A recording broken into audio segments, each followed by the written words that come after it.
אברמון רוטשילד תרם את הכסף להקמת המבנה כאן, היה אמור להיות כאן מפעל לבקבוקי זגוגית. מי שהיה מנהל של המפעל כאן היה דוקטור מאיר דיזנגוף.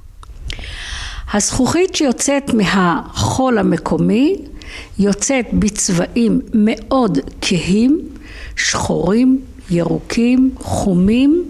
אחרי 5 שנים סוגרים את המפעל כי לא מוכרים את התוצרת וסוגרים אותו, והבניין הזה היה סגור בערך כ-80 שנה.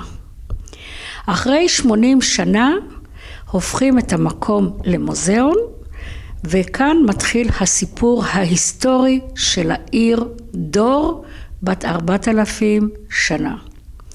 בעיר דור ישבו הכנענים, ישבו היוונים, הפניקים, הרומאים, כל מי שעבר בארץ ישראל משאיר לנו כאן מזכרת.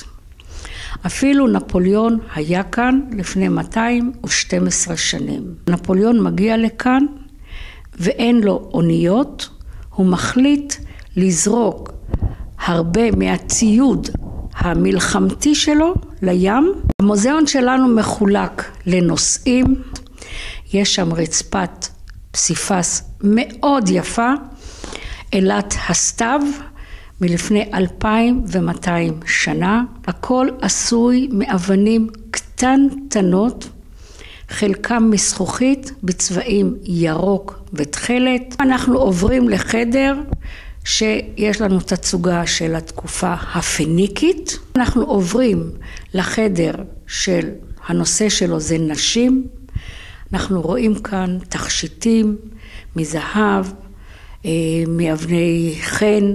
אנחנו עוברים לחדר של הנושא שלו זה פתיל התכלת.